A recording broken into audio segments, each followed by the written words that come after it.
Spiritual Tips for Meditators. Part 2. By Propisan Vizalo. Means and Ends of Meditation. Since I would like you to take this opportunity to listen and learn from Luangpor Teean, I will not take much time. I will just speak a little bit to comply with his request. Later, you can request him to share more or answer your questions. I think what Luangpor Teean said is fundamental to the Buddhist teachings. He stresses mindfulness. It is very important to practice mindfulness, for it is the heart of Buddhist meditation. When speaking about meditation, we have to bear in mind that there are many kinds of meditation, both formal and informal. In fact, meditation is not an exotic method that has to be imported from the East. Meditation is what we have already experienced, what we have already practiced, whether we are aware of it or not. When you see nature, when you look quietly into yourself, when you reflect on your life, that is meditation. When you try to follow your breath with an expectation of calmness, that is meditation. Meditation can be practiced through drawing, painting, or music. So meditation is what we have already experienced to a certain extent. But, to make our meditation beneficial, fruitful, and worthy of our attempts and the time we spend, the shortest way, according to Buddhism, is to cultivate mindfulness. That is, meditation with awareness. Awareness is the means and end of meditation, and nothing else. For some people, meditation is the way to calmness, but for the Buddha, calmness should only be the byproduct of meditation. It is the reward that we gain from our practice. Yet, we also want to have total self-awareness. Self-awareness, or knowing oneself, is very important, as Luangpor mentioned earlier. According to the Buddha, to know oneself is to liberate our minds from suffering. We are overcome by grief or sorrow and suffer because we are not aware of ourselves. If we become aware, we can see clearly that we are carried away by greed, by anger, by anxiety. Once we become aware of ourselves, mindfulness is established. Once mindfulness is established, it is not easy for sorrow, anger, ill will, or greed to sneak into our minds. Guarding our minds with mindfulness is the secret of removing suffering.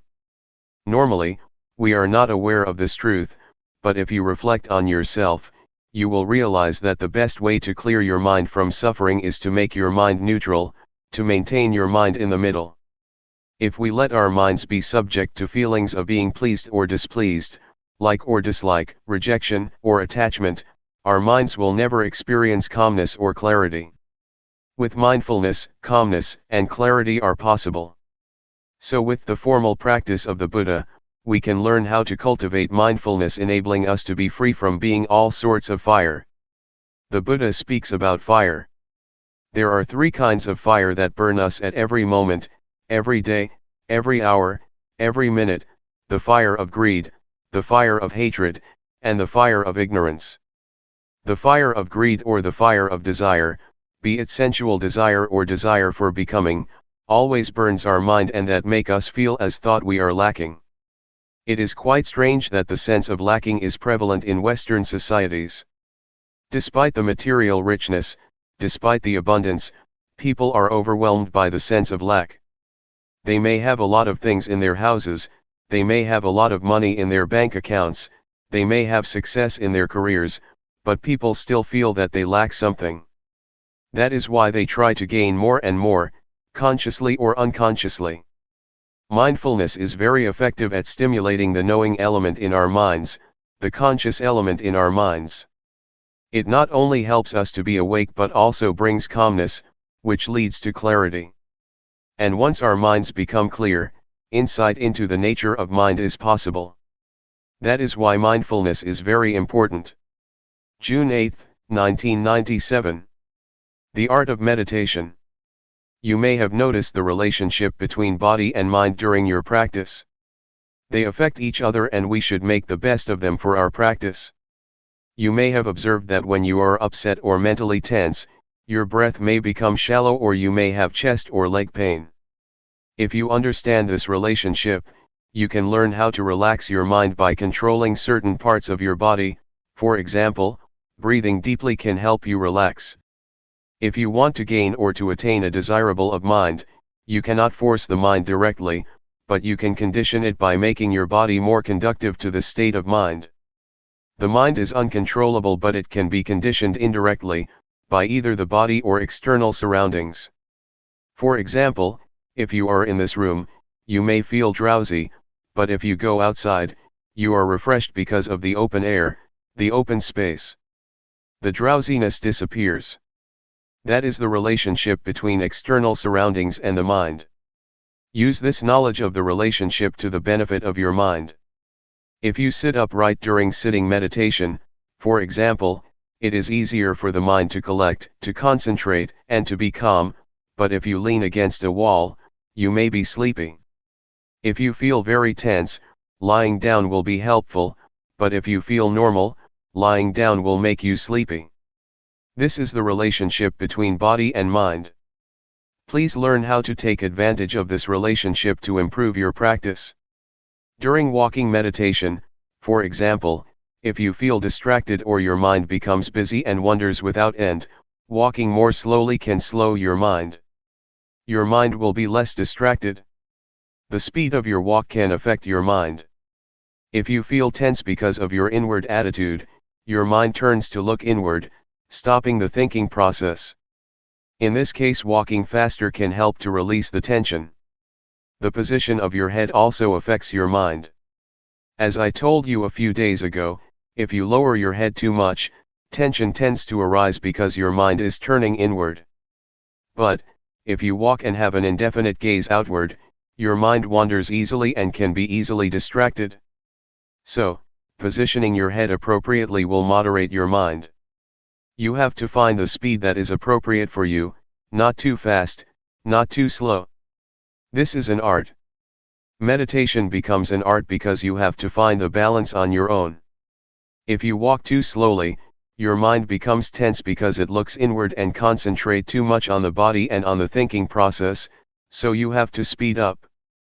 There are two extremes.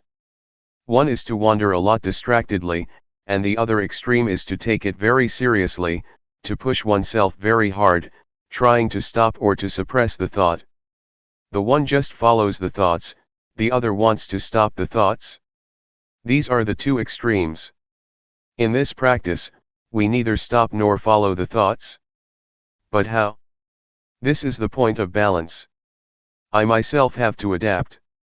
When I feel tense in my legs, I walk slowly. If I walk any faster, I cannot get through the 7 days retreat. Normally, I do not practice the intensive retreat for the whole week, just for a whole day.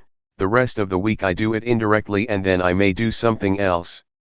But to practice 7 days, we have to learn how to do it without being exhausted.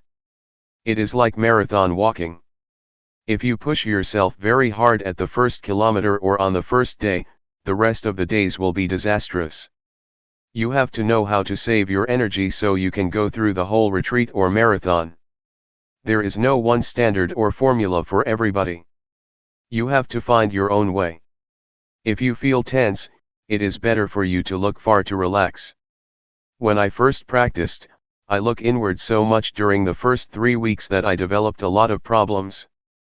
I could not raise my hands or sleep because I tried to suppress my thoughts. I had to cure myself. To turn my mind outward, I had to look at a specific point, during my walking meditation for almost 3 weeks before I felt better.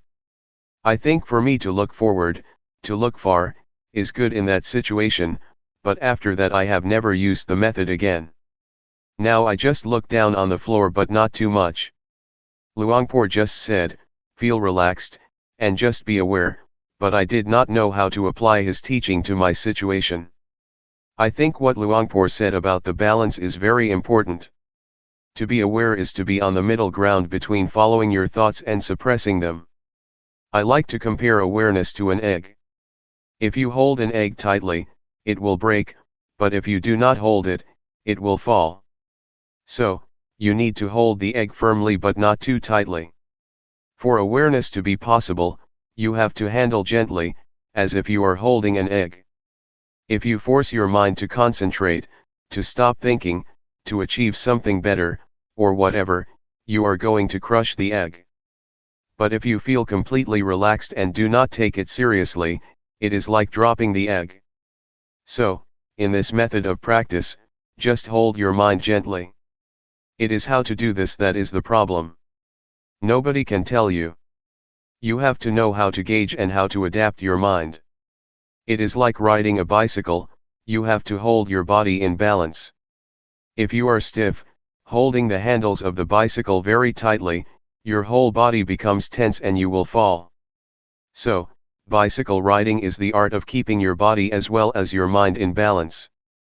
The same goes for meditating. You have to hold your mind in balance, neither too relaxed nor too tense. How to reach this point is the art of the meditator, and this is the problem.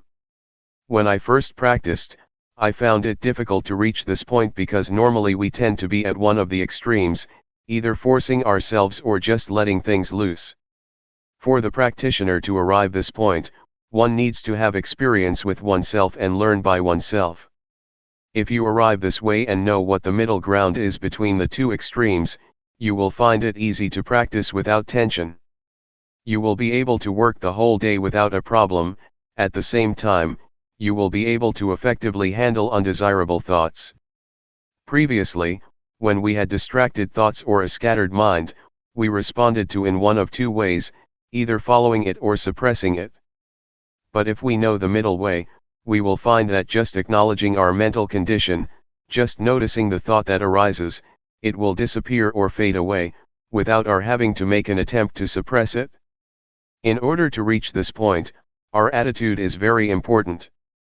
If we want to achieve calmness, to develop mindfulness, or to gain something, we tend to suppress our thoughts.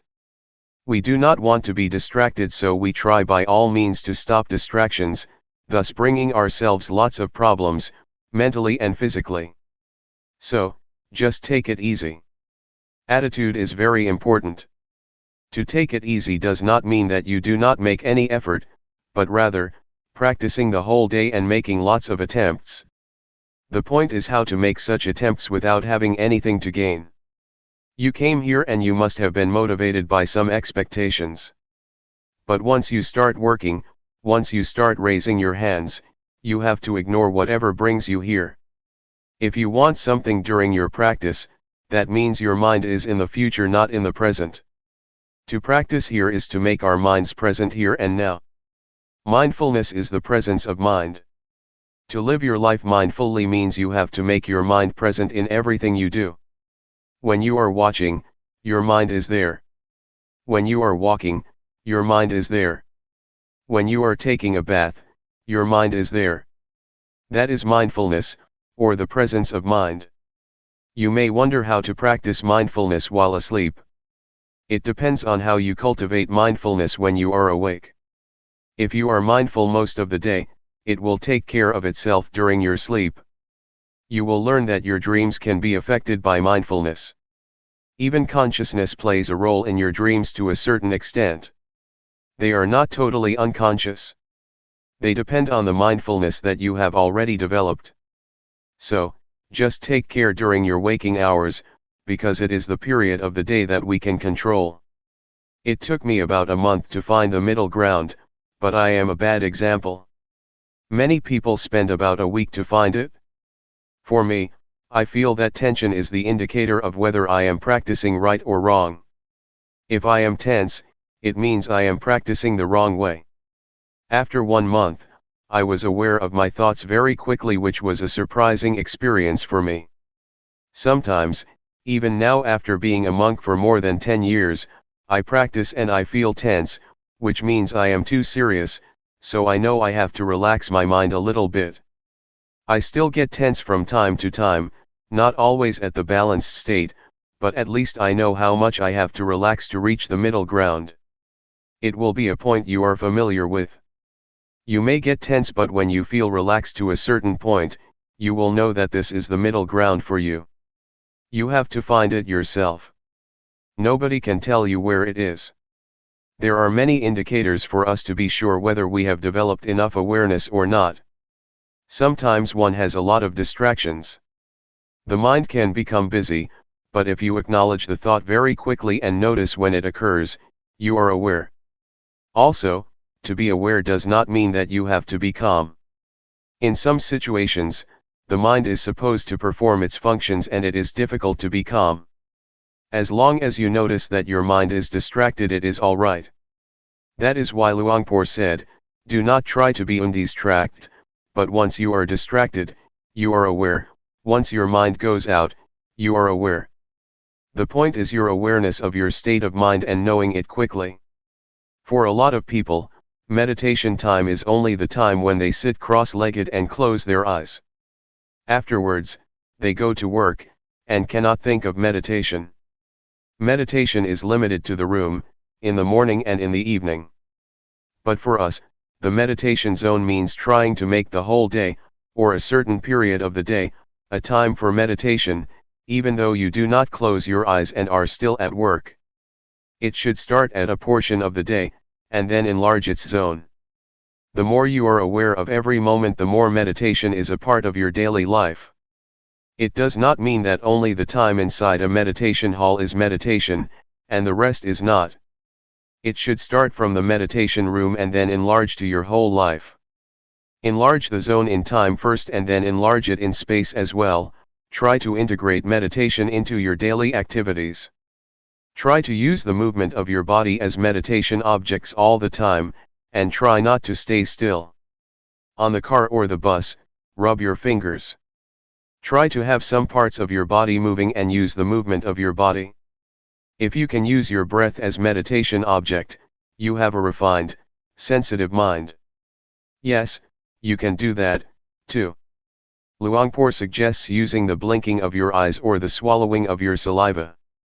Breathing is useful because you do it all the time, especially at night when lying in bed. But while typing, it may be difficult to be aware of your breath, so just be aware of the typing itself as the object of meditation. When you take a bath, the movement of your body is the object of meditation. So we are never short of an object of meditation, except when we are sleeping. That is the benefit of Sathi meditation, you have an object all the time. We need to have a physical object for meditation all the time, and our body is better. Your mind should be aware of your body's movement.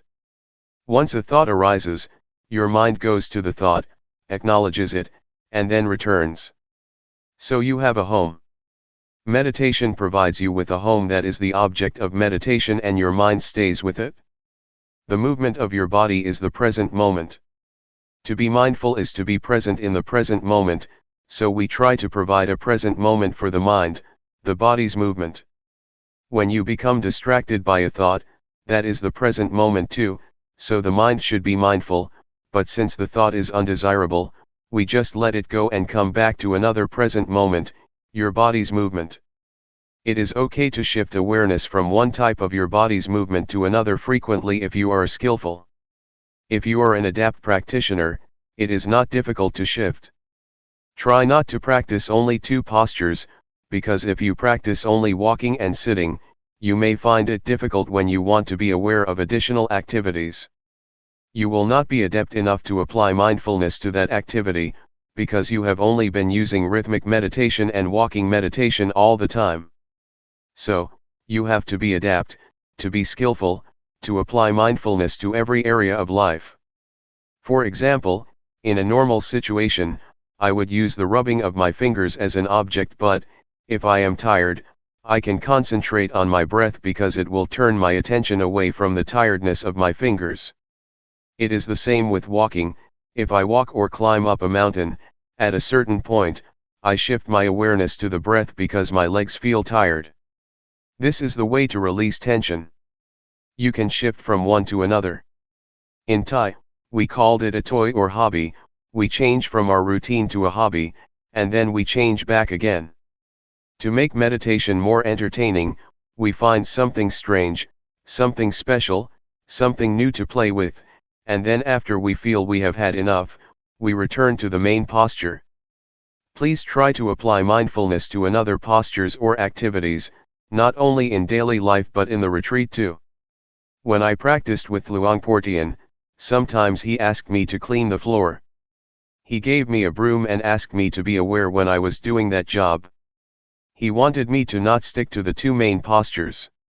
During the first few minutes, I felt disturbed, unable to be mindful of the work, because I had limited my activities to only two postures, and did not know how to apply mindfulness to that work. But later I knew. In Luangpor's retreat, he also likes people to stay with sitting and walking, but he will provide you with some work to do like cleaning the toilet, because he wants us to be skillful in every activity, otherwise you will not be able to apply it to other activities after the retreat. July 9, 1997. The middle ground. As you already know, we are training our mind to reach the middle ground, that is between the outward-oriented mind and the inward-oriented mind. Do not try to turn your mind too much outward or too much inward, to follow your thoughts or to stop them. The middle ground also means trying to avoid being lazy due to being too relaxed, or being strained due to too much tension. It also means that we have to avoid the two extremes of indulging in pleasure and indulging in pain. What does it mean by that, indulging in pain or indulging in pleasure? It means that when you recall a good memory or refreshing images you get high, and when you recall unpleasant feelings in the past, a bad memory, you get low. If you are moved like that, that means you are already indulging in pleasure or pain. If you are stuck in the pleasant feeling, that means you are indulging in pleasure, which is one extreme. If you get low or become angry, because of your thoughts about somebody that you have bad experiences with, you become dragged down by such thoughts or memories, or if you feel upset because of dissatisfaction with your practice, means that you are indulging in pain. So, to avoid these two extremes means try to keep your mind normal, stable, and unmoved by pleasant or unpleasant feelings, good or bad thoughts, good or bad mental experiences. So, you see that the term middle ground means balanced. It has a broad meaning. It means that you do not follow the thought or suppress the thought, turn your mind too much outward or too much inward, be lazy or push yourself too hard, or indulge in pleasure or in pain. It is the art of meditation to keep our minds in balance, to reach the middle ground. You may feel it is very difficult to attain this state of mind, even though you have come closer to it. Sometimes, you have already attained that balance, but you may be dissatisfied with it. You do not realize that you have already arrived at the middle ground, so you push yourself harder and go beyond that point, moving towards another extreme. Sometimes, your mind is too much inward so you try to relax, but you relax so much that you pass the state of balance, wasting a lot of time. Sometimes, you do not think this is the point that you need to attain. You think, oh, this is not the state of awareness because so many thoughts are still coming up, so I have to push myself harder. You are not satisfied with that state of mind simply because you have some expectation, so you keep passing the state of balanced mind without realizing that you have already experienced it.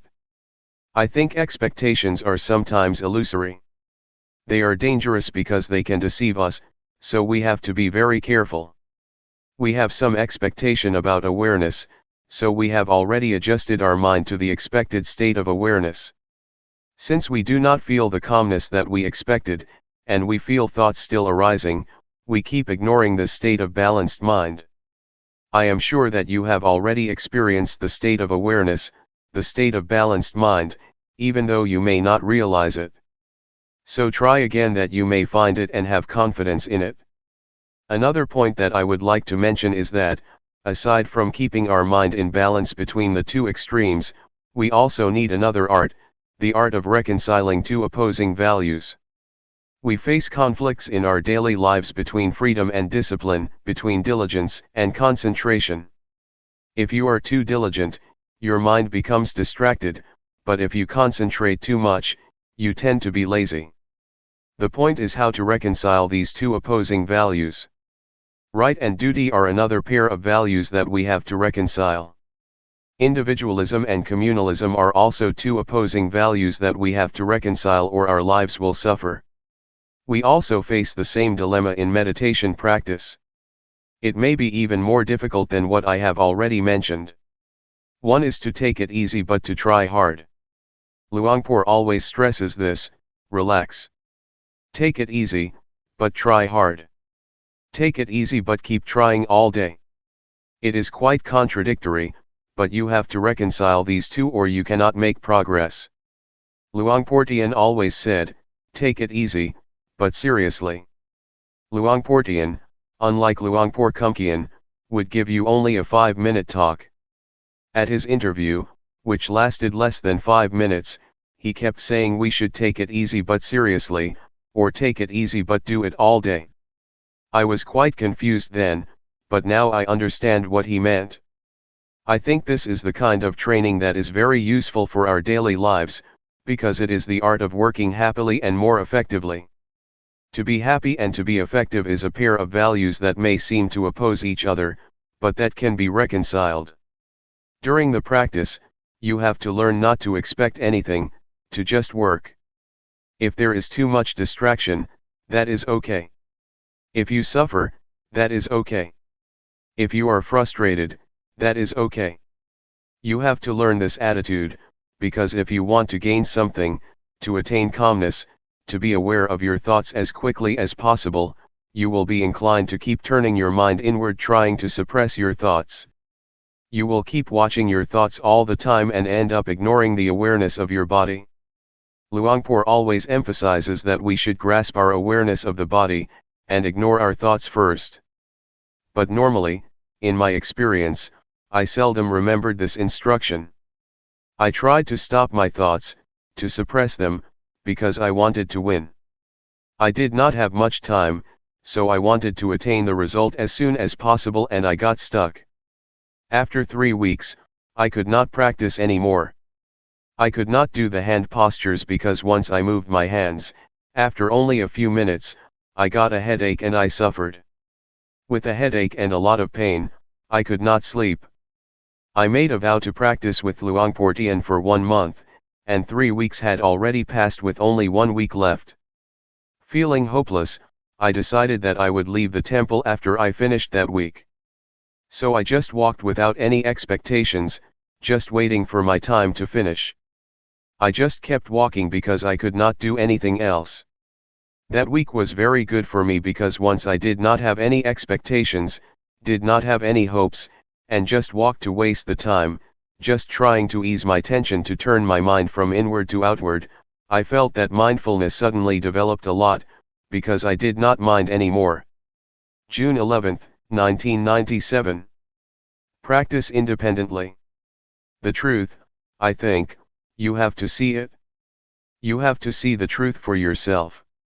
If I tell you, it will not be your truth, but an academic or indirect experience. I suggest you not use your intellect to find the truth but direct experience, you must realize it by yourself. Sati, or mindfulness, is a capacity of mind to recall. When you walk in meditation, you think about your work next month, the body walks but the mind goes somewhere else. Then, you recall that you are supposed to be mindful while walking. That is mindfulness. When your mind comes back to walk, you feel the sensation of walking and have clear comprehension. That is awareness. It is very important for us to try to experience awareness directly. It is also a capacity of the mind. One cannot experience awareness through thought or the intellect, for it is beyond the realm of intellect. You have to experience it directly with your feelings. We use a lot of thought, a lot of intellect, but rarely the faculty of feelings or awareness. When you want to touch something, you have to touch it with the hand, not the glove. Intellectualizing awareness is like touching something through gloves, it is not awareness, not a direct touching with your mind. I would like to recommend you to practice independently. Independent of what? First, be independent of time. When you walk or practice, do not worry about the time.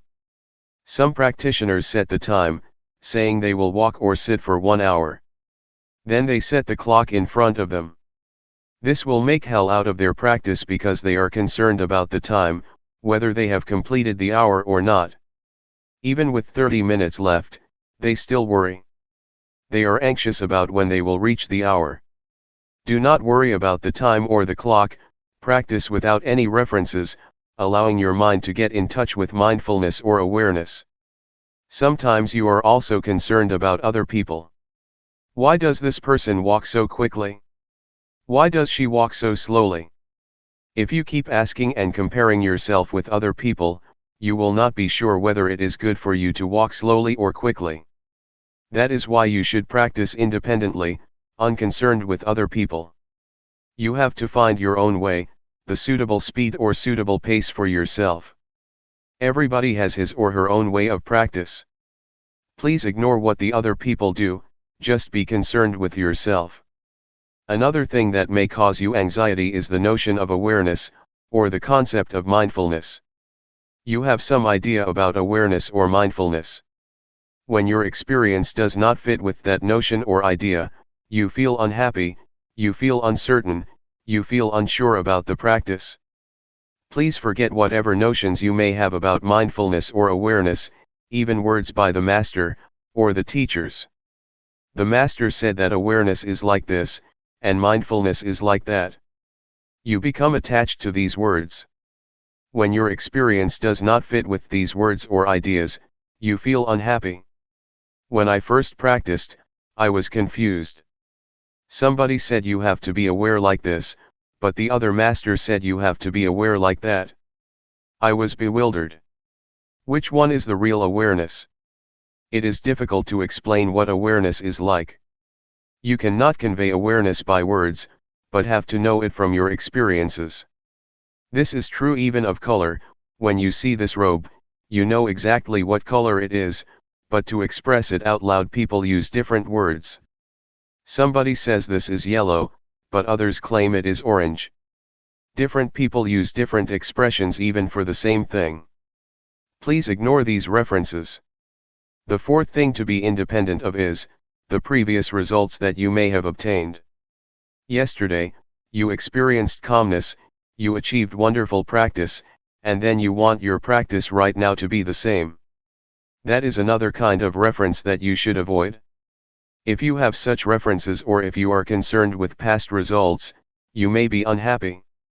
They will never fit with one another. Ignore the results of the past and start again at the present moment.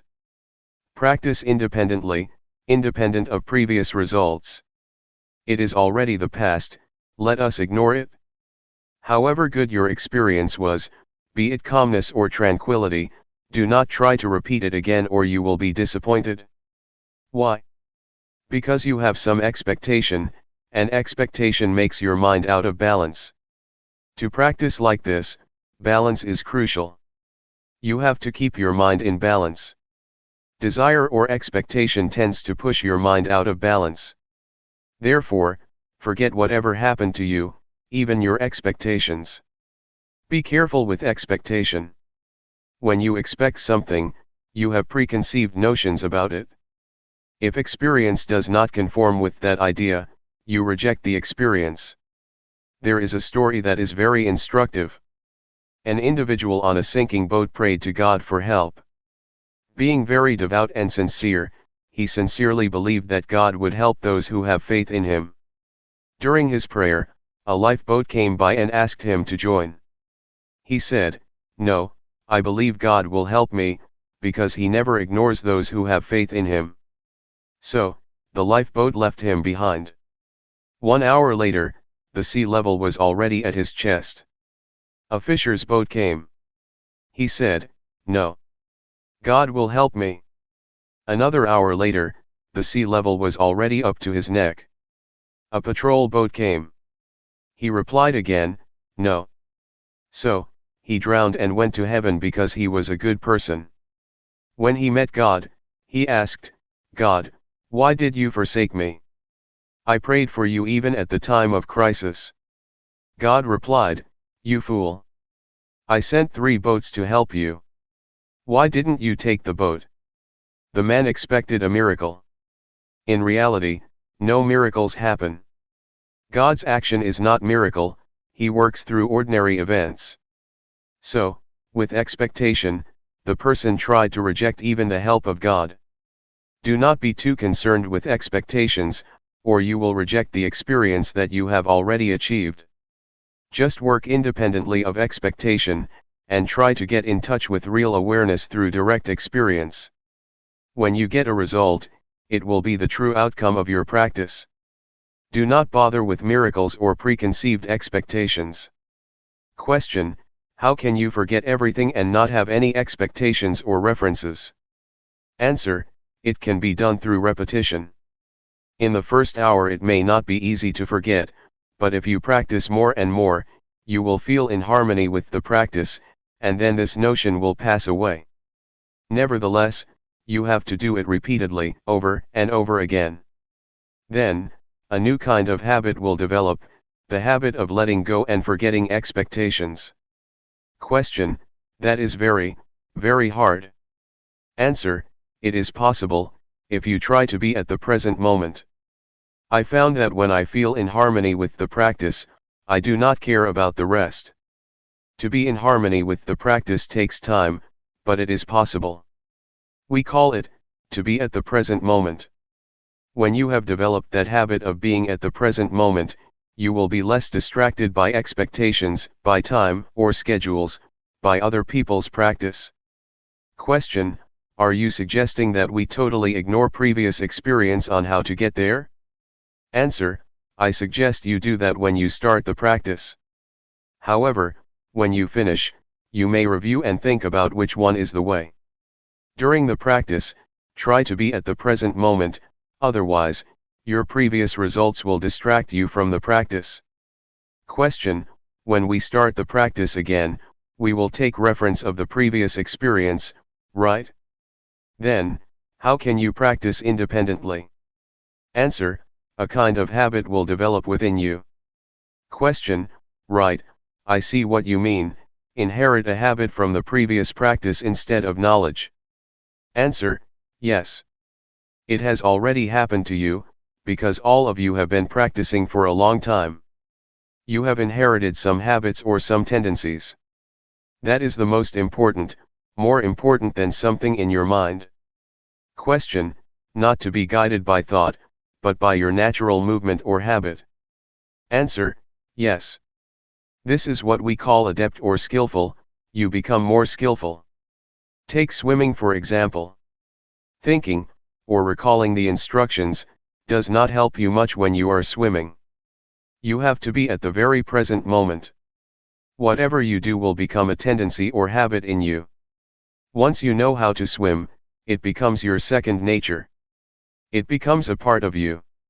No matter how much time has passed, maybe 10 years, you still know how to swim because it has become your nature. I think mindfulness or practice is like that. Once you know how to adapt your mind to be aware of the present moment, it becomes your nature. You may give up the practice for a while, then come back. In the beginning it is difficult, but after you practice for a few minutes, it will come back. Which I call habit.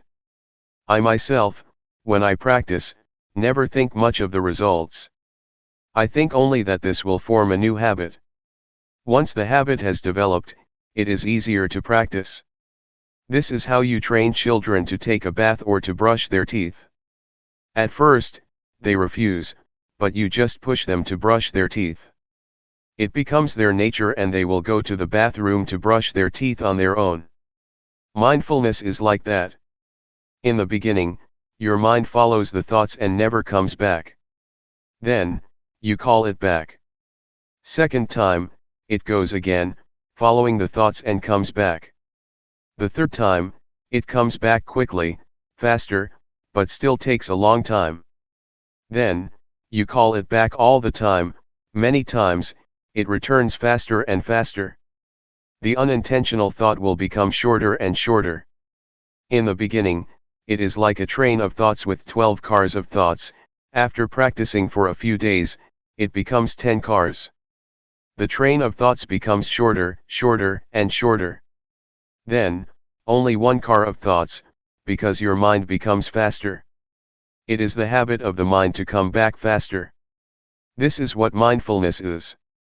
You need not to stop the thoughts. Your mind will come back on its own. July 8, 1997. Harmony within. Meditation practice is to train ourselves to be in harmony with ourselves, or to be in harmony with the present moment.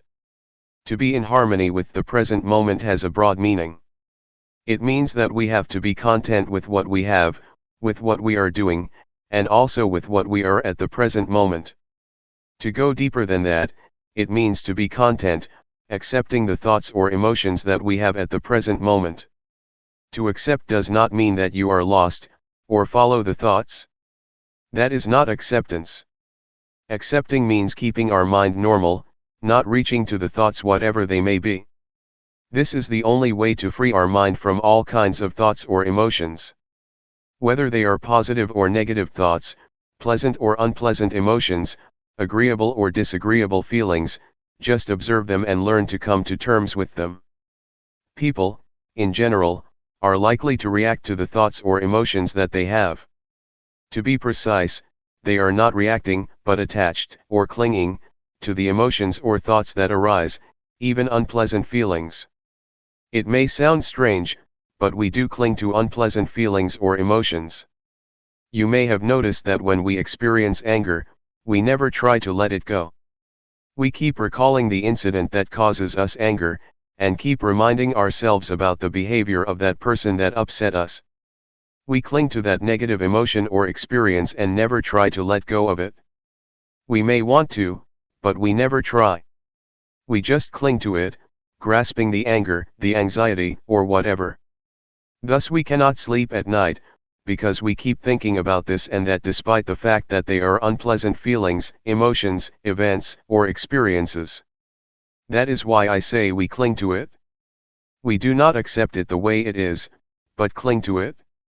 That is what the Buddha called indulging in pain or indulging in suffering. In the first sermon of the Buddha, he mentioned 2 extremes, indulging in pain and indulging in pleasure. Buddha advised us to avoid these 2 extremes. To indulge in pain does not mean that we torture ourselves as the Buddha did, when he tried to attain enlightenment through ascetic behavior. He refused food and slept on nails.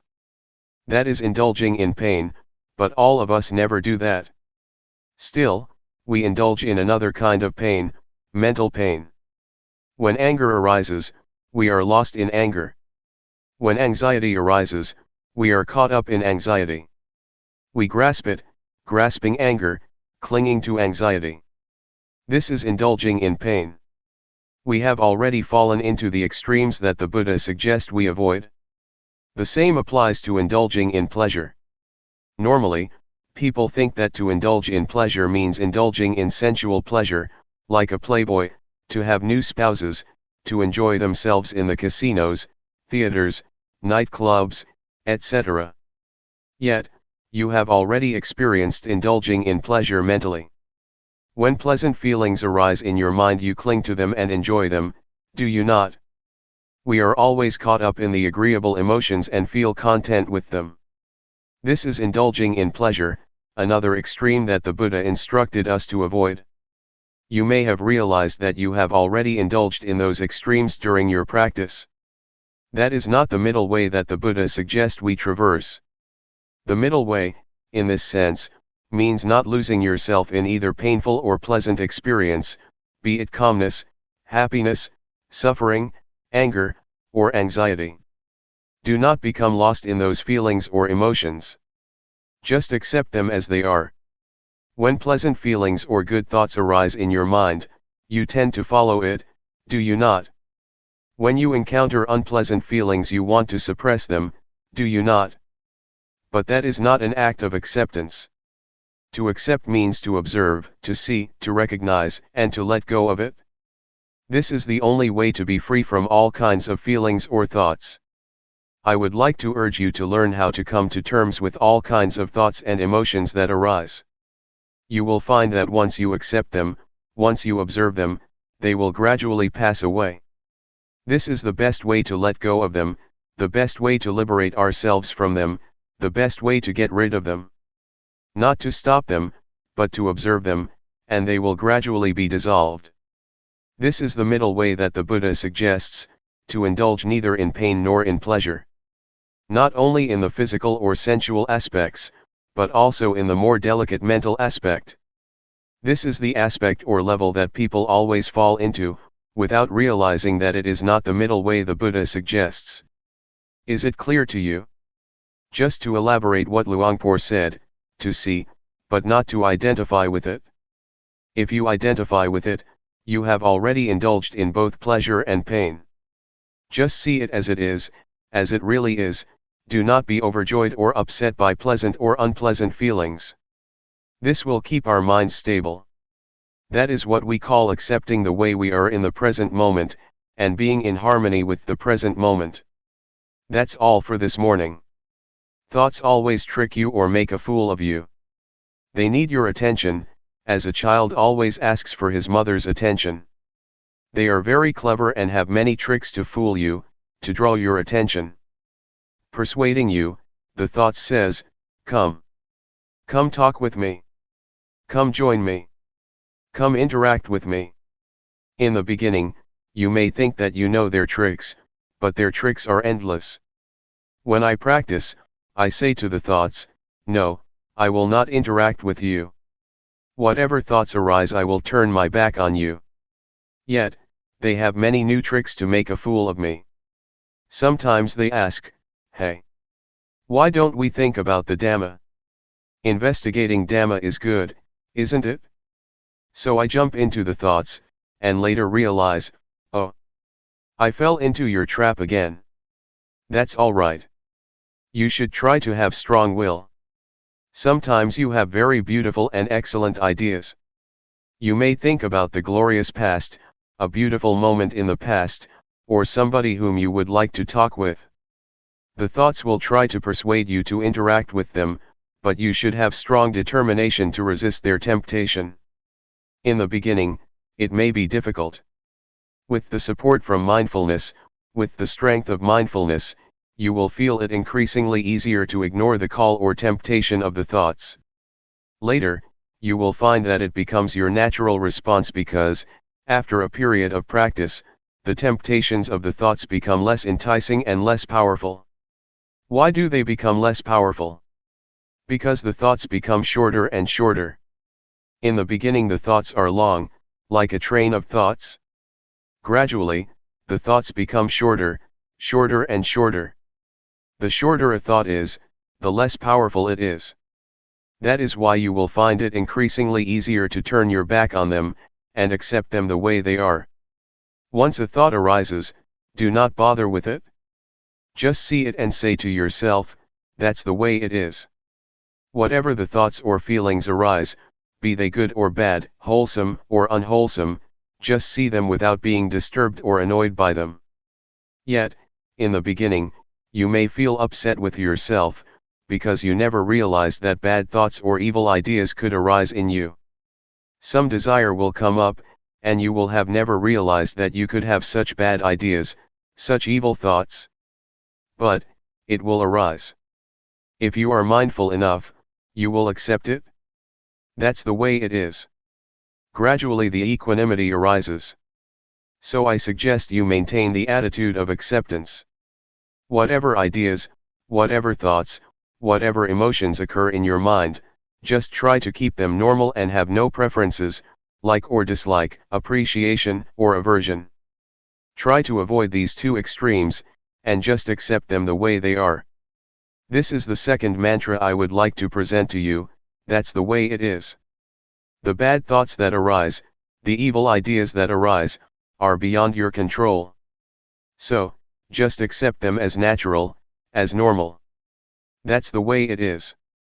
Thus develop the indiscriminative mind. The ordinary mind tends to be judgmental. It always judges, this is good, that is bad, this idea is good, that idea is bad, I like this idea, I do not like that idea, I am content with these emotions, I am not content with those emotions. With a discriminating mind you will never experience peacefulness. Your mind will go up and down, because of such preferences or such judgmental mind. The way to attain peace is to develop the indiscriminative mind.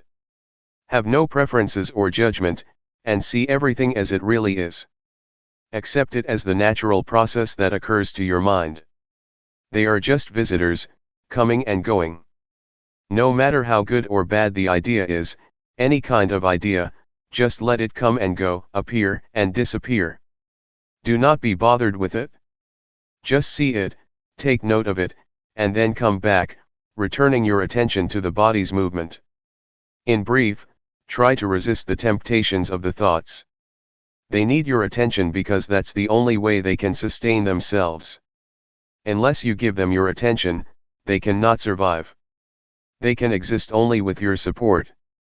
If you do not pay attention to them, they will just pass away. This is the best way to handle the emotions. Do not suppress them, stop thinking, nor force your mind to drop these thoughts.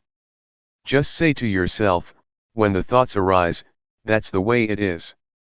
July 9, 1997. Calmness and insight.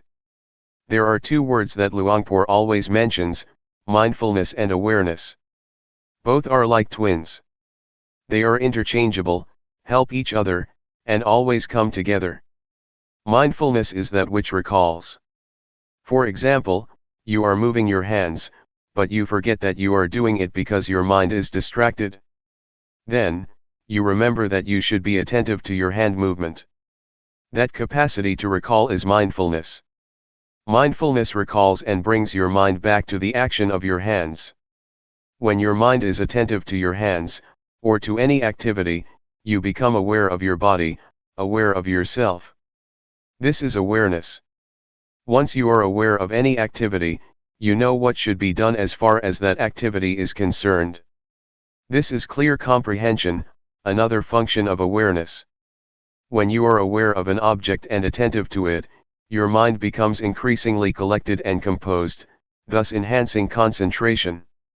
Awareness also gives rise to and strengthens mindfulness. Sometimes, while you are supposed to be aware of your body's movement, your mind becomes distracted. Awareness of your body's movement sometimes helps your mind to recall that you must be mindful of your body, and that's why it can help to bring your mind back. It awakens mindfulness, bringing back the mind. For example, when you are listening to someone's speech, you rub your fingers. You may be distracted by the environment, by your worries or your concerns about something else. Suddenly, you feel the sensation of your fingers, and the sensation helps you to remember that you should be listening to the talk. So, mindfulness becomes function and brings your mind back to the talk, to be attentive to it. This is how awareness helps mindfulness to function, or take place. Mindfulness, awareness, and concentration are closely related. Mindfulness gives rise to awareness, awareness gives rise to concentration, and vice versa. They help each other, enhancing each other. Don't be confused when Luangpor sometimes mentions mindfulness, and a few moments later he mentions awareness or mindfulness and awareness. They are the same. Technically they are not the same, but in practice they work very closely together. Briefly speaking, mindfulness brings the mind back to the activity or meditation object. Once your mind is with the object, you have awareness, you know and you see clearly. With the functions of mindfulness and awareness as I mentioned, two things will occur. The first is calmness. It arises because you are not distracted by thoughts or by external stimulation. Your mind does not wander around because your mind is attentive to, or tied to, the meditation object. Thoughts may arise in your mind, but they are short and do not disturb you much. You may feel hot, you may feel cold, but it does not give rise to anger or upset you, because mindfulness brings you out of the anger or negative qualities, and back to the object of meditation. But, if you do not have an object of meditation, your mind can easily be caught in the anger that is the result of unpleasant feelings. So, mindfulness and awareness help you to let go or be free from the discontentment. That is why calmness and relaxation are possible for the one who has mindfulness. The second thing that happens when you have mindfulness is wisdom, or clarity of mind. It happens because mindfulness and awareness keep your mind from liking or disliking, from being up or down, from being content or discontent. They keep your mind stable and without bias. If you have preferences, if you are discriminative and like or dislike, you have bias and you cannot see things clearly as they really are. This will not be the case if you have mindfulness. For example, when anger arises, you will not be caught up in it, you will distance yourself from it and see the anger. You do not reject anger, but just see it. You can see how it exists and how it passes away. But, if you get into the anger, you cannot see, and you cannot know the anger. Just as when you are in this hall, you cannot see what this hall looks like, unless you go outside, only then can you see what the Kuan Yin hall looks like. You have to be outside so that you can see clearly what or where it is. How can you be outside the anger if you do not have mindfulness? Mindfulness helps you to be outside the thought and see it as really is. That is why Luangpor always emphasizes that, you have to see. You should know. You should not be lost in any kind of thoughts, be they good or bad, of pleasure or pain, so that you can see and know. Truth will reveal itself. In short, as I mentioned, there are two kinds of results that will take place, calmness and insight, or wisdom. Yet, you should bear in mind that calmness is not the primary aim of this meditation. The primary aim is insight. If you take calmness as the primary objective, it is easy for you to become lost in calmness, and then you cannot even see what it is. Just recognize that calmness is like this, when it manifests itself, and do not be overjoyed with it. Just see that that's the way it is, and then try to maintain your mind to see, to be clear, keep knowing, keep observing. That's all. This is just to make a brief distinction between mindfulness and awareness, and to highlight their main functions as well as how they work together. Practically, they have more functions than what I have just mentioned. July 10, 1997. The point of balance. As you may be aware, Luangpor tries to suggest that you not watch your mind or watch your body closely. There are some justifications for that. In our daily life we tend to do a few things at the same time. You should allow your mind to be aware of your whole body rather than only a particular part of it. Otherwise, you may make mistakes in your activities. For example, when I began my practice, one day, I finished my lunch and had to throw the leftovers into the waste basket. Since I did not know how to practice properly, I forced my mind to concentrate only on my feet, while I was walking to the waste basket. When I arrived at the basket, I threw the leftovers into the basket, and forgot that not only the leftovers but the fork and spoon were also thrown away. Why? Because I concentrated too much on my feet. I did not allow my mind to be aware of my whole body, to be aware of the act of holding the plate with the leftovers and the fork and spoon. If you force your mind to concentrate only on one part of your body, you limit your awareness to that part and forget the rest. There is another story of a practitioner, who wanted to concentrate on every act of her movement in detail. Before she went to the office she had to get dressed. She concentrated on her act of dressing very consciously and very intensely. When she took the shirt, she concentrated on it. While wearing the shirt, she also concentrated on every movement of the wearing.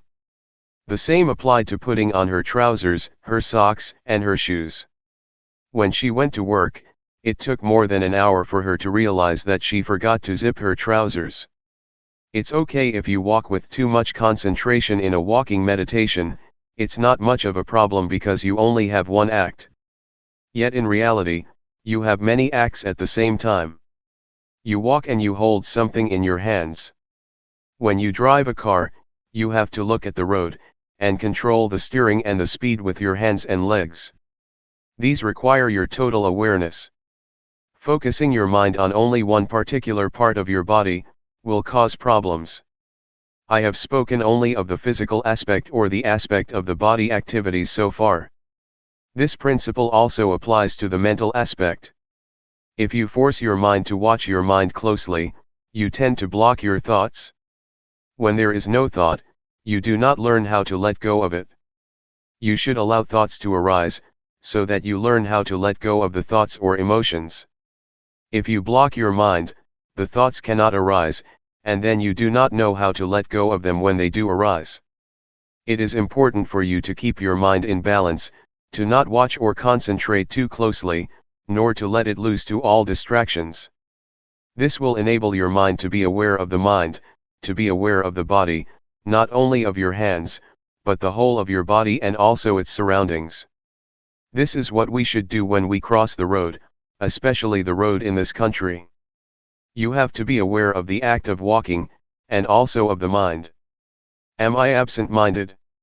If you are absent-minded while crossing the road, it is very dangerous. You also need to be aware of your surrounding of the car that is coming. So, you have to be aware of three aspects: body, mind, and your surroundings. One can achieve this only if he keeps his mind in the point of balance, neither watching too closely the mind, nor concentrating merely on the body. For the beginners, do not be confused with what I said. Be aware of your body first. Do not pay much attention to the mind or to the thoughts because you have to go step by step. You may be aware of your surrounding at the same time, of the noise or whatever, just be aware with mindfulness. Do not be disturbed by the noise or by visitors that come to talk to you. Just see them as they really are, accept them as that's the way it is. That's all. This is what Luangpor Teean instructed Luangpor Teean 30 years ago. Because Luangpor Teean, at that time, was very good at concentrating his mind on the breath only, and would cut himself off from his surroundings or any kind of thoughts, because he watched closely only the mind. Once, when he was practicing in a closed room with closed windows and a closed door, Luangpor Teean came to interview him. Luangpor Teean did not go into the room but, standing outside the hut, asked, "What are you doing?" Luangpor Teean said, "I am practicing meditation." So Luangpor Teean asked, "Can you see me?"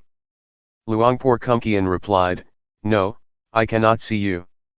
Luangpor Teean then asked, "What does it take for you to see me?" Luangpor Teean replied, "I have to open the door first." So Luangpor Teean asked him to open the door. At once, he opened the door. Standing at the threshold, Luangpor Teean asked, "Now, do you see me?" Luangpor Teean replied, "Yes, now I see you." "Can you see inside the room?" Luangpor Teean replied, "Yes, I can see inside." "So, now you see both outside and inside, do you not?" Luangpor Teean said, "Yes, I can see both." Luangpor Teean said, "You should practice like this, do not focus your mind only on the inside. In other words, do not turn inward, but be aware of both the outward and the inward, that is the point of balance." So, Luangpor Teean suggested Luangpor Teean not block his mind or turn his mind inwardly, but allow his mind to be aware of the outside and of the whole of himself. This is how this practice is different from many other methods. Many methods try to block your mind. You can achieve concentration very easily with those methods. Yet, once you get out of the practice, your mind can easily be disturbed by thoughts, because you have not trained yourself in how to deal with them. Since the thoughts have been blocked, you have had no chance to be aware of them and thus learn to let go of them. This is how it is different. I just explained the reason behind Luangpor's suggestions. Why not watch closely so that you can develop total awareness during your practice, and apply total awareness during your daily life. July 10, 1997. Reconciliation. There are two fundamentals of practice. The first is to practice with relaxation. The second is to take it seriously. These two fundamentals are very important for the practice. The point is how you can reconcile them. When I first practiced, I felt it very difficult. I felt confused when Luangpor Teean said, "Be at ease, but take it seriously." He always stressed these words. Literally, he said, in Thai, do it playfully, but seriously. To do it playfully means that you have to be at ease when you practice, and to be at ease at the present moment. To take it seriously means you have to continue your practice all day, all week, all month, and all year. This is what he meant. To take it seriously means you have to continue it, neither giving it up nor stopping it. I think this is the art of the practice, how to reconcile the two opposing values, the two opposing principles. Both principles are good, but on some level they are contradictory. As you may remember, in the first few days, I talked about the middle way. The middle way is the practice that avoids the two extremes. The two extremes are bad, so we have to avoid them. That is the middle way. Yet, at the same time, there are two principles, two values, that are both good, but in opposition to each other. We have to reconcile them to make them in harmony. These are the arts of the practitioner. 1. You have to avoid the two extremes because both are bad, and 2. You have to harmonize the two values. These two arts are different. Sometimes people are confused, they think the middle way is to mix good and bad, and then divide it in two. That is not the middle way. The middle way is to avoid the two extremes and, at the same time, reconcile the two values, the two principles. In Buddhism, you will find that this art is very necessary. You have to reconcile faith and wisdom. Those who have too much faith always lack wisdom, those who have wisdom always lack faith, because they always criticize, always doubt, always feel uncertain. So the Buddha taught us to reconcile these two principles, do not miss any of them, but combine them in harmony. The same applies to diligence or earnestness and calmness. If you are too diligent, you tend to lack calmness or concentration, but if you develop too much concentration, you tend to be indolent. Again, you have to combine, or reconcile, concentration and diligence. Now, let us go back to what Luangpor Teean always mentioned, to practice relaxed, but seriously. It means that when you practice you should feel that you are taking a rest. When you walk, it is not much different from a morning walk or evening walk, in the sense that you do not expect much from such a walk. When you have a morning walk you do not expect much from the walk, do you? That is the attitude that we should apply to the practice. When you take something lightly, you do not worry about it, which enables you to feel joy and be relaxed in doing that work. Since you are not worried with the outcome, your mind can easily get into the balance. Since you are not worried about the outcome, and also have joy in doing the work, you can do it continually. You are not frightened with the work or become turned off by it. When children play, they can play all day and all night without being tired, because they feel joy and do not expect much from their play. Yet, if you ask them to do their homework, you turn them off because there are a lot of expectations from the teachers, from themselves and from their parents. There are standards against which the outcome has to be compared, and this always frightens, or turns off, people. That's why I asked you not to set any standards, any goals, or have any expectations. Do not set the goal that you will not be distracted in the next 10 minutes. You cannot do that, just be concerned with the present moment. If you are worried about the outcome, your mind is already in the future, the outcome is in the realm of the future. If you are concerned only with the cause, the practice, you are already in the present, the cause is what you have to make, and you can only make it in the present moment. If you can have this approach to the walking meditation, or to any kind of meditation, you will find that this approach or attitude is very helpful to your daily life. In daily life, we always have problems with our work. We are very tense and frustrated because we worry so much about the future, the outcome, or the reaction or response of people. Sometimes we are worried because we want ourselves to reach a goal as soon as possible. When we drive a car, we may feel unhappy because we want our car to reach the destination as early as possible. If you have such thoughts, you cannot drive the car relaxed or with happiness, especially when you are late.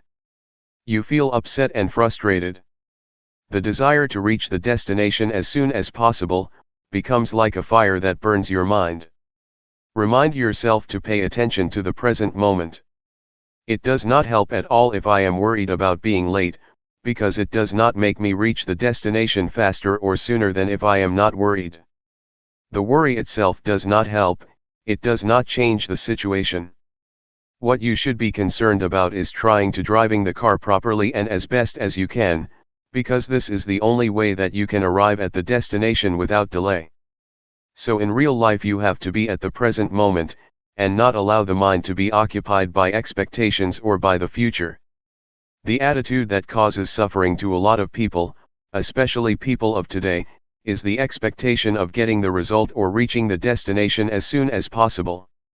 When I write a book, if I think that it will take one more year or one more month to finish the job, I feel worried, because it's still a long time and I am tired already. Yet, if I bring my mind back to the work that I am doing at the moment, I feel less worried, and concentration takes place easily, because being at the present moment brings you calmness and concentration, and can enable you to continue your work without much problem. I think we have to learn how to do work without pushing or driving us at the same time. Just do whatever has to be done. If you do it continually, it is certain that work will produce results. My friend, a Zen monk, spoke about his master. Some of you may have heard of him, Shunryu Suzuki. Shunryu Suzuki is the author of Zen Mind, Beginner's Mind. He has a center in San Francisco. When he started the temple in San Francisco 30 years ago, he had to do everything with his own hands. One of his big jobs was to prepare the garden. A Zen garden is composed of rocks, a lot of big rocks.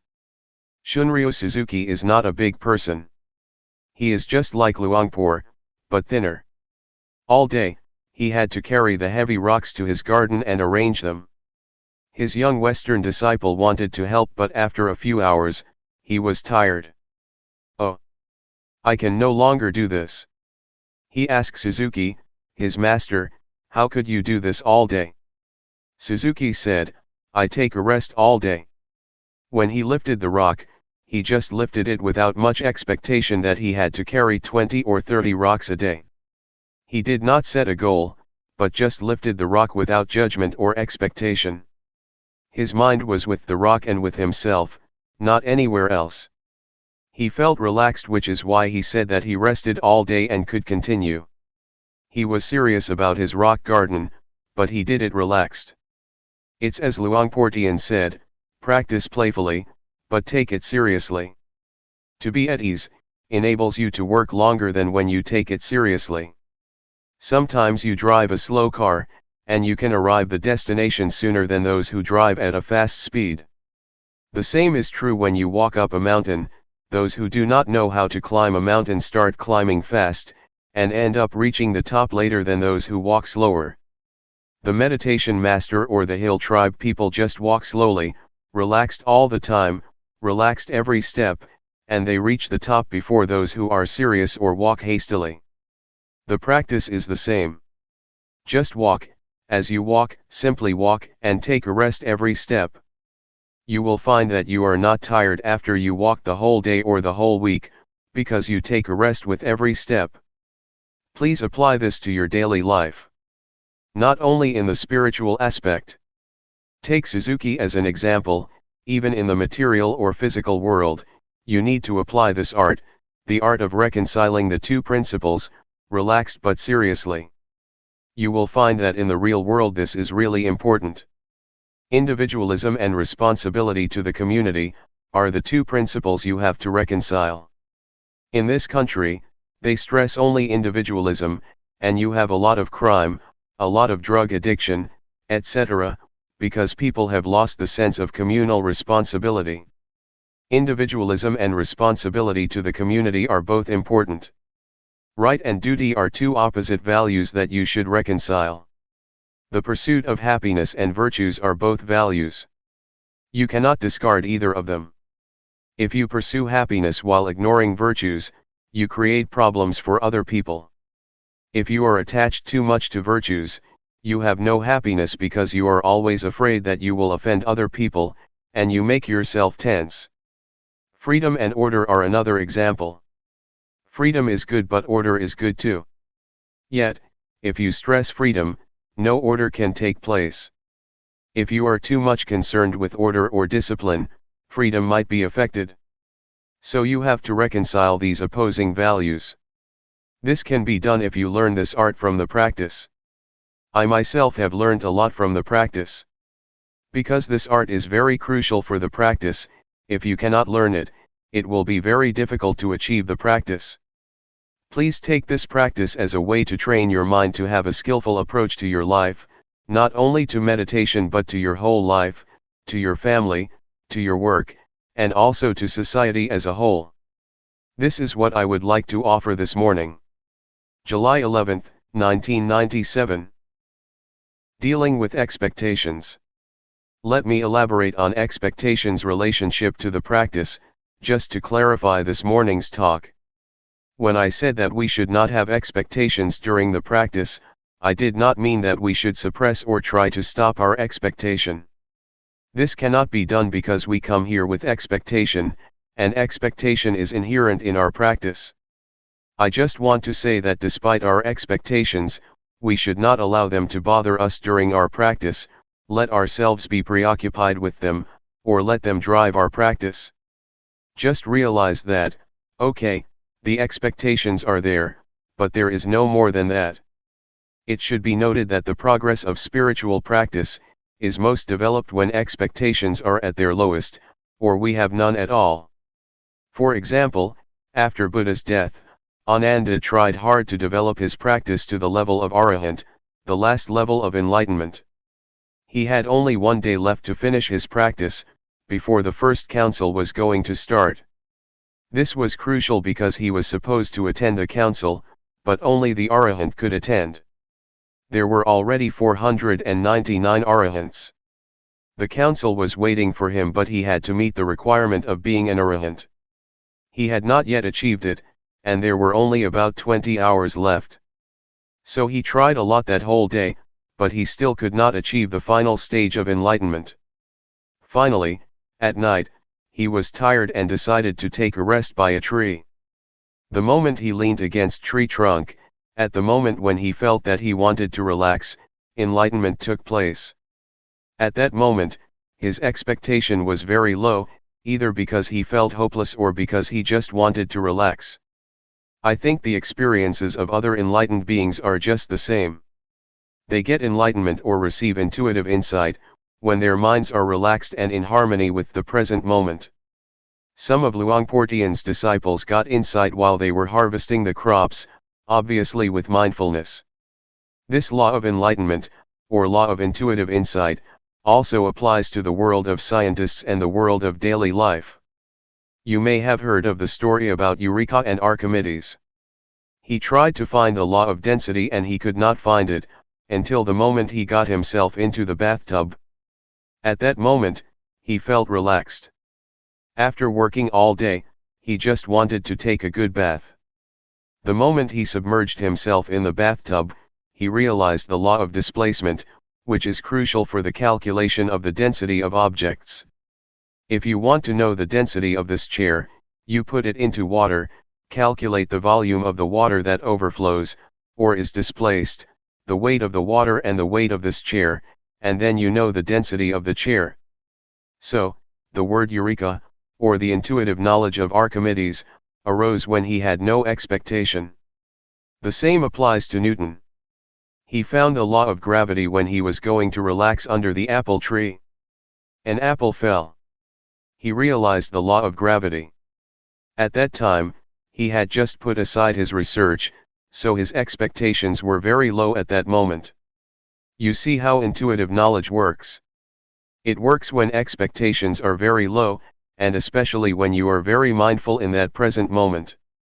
So, the point is how you can practice without the drive of expectation, the drive of desire. This is a problem because we are usually driven by desire or expectation. In Buddhism there are two kinds of motivation. The first is desire to get or desire to achieve. The second is zeal, you want to do, or you want to practice. There is a difference between the two. Desire is closely related to craving, and zeal is closely related to wisdom. With zeal, you realize that it is good, so you want to do it. Zeal is the desire to do, not the desire to get, not the desire to achieve but the desire to do. Buddhism does not say that you should not want. Yes, you should have wants. You should have the want to do, but not the desire to achieve or the desire to get. So, please learn to use zeal as the motivation for your practice. You see with your wisdom that meditation practice is good. It is not to satisfy your ego that you do it, but because it is good for yourself and for others. Then, you start practicing. Yet, for a lot of people, it is difficult to develop zeal, because desire always dominates their minds. That is okay. We have to accept the way it is. We have to accept that we have desires and expectations. But again, once we start walking, once we start moving our hands, it is time to turn our attention to our body's movements, and leave our expectations and desires behind. Submerge yourself in the present moment, in the act of walking, in the act of moving. When you get the results of the practice, you will have confidence in the practice, and you will see for yourself, oh, this practice is good. You develop zeal because you have seen for yourself the results of the practice. This is how zeal is developed. You see it yourself, with your mind, oh, this is good.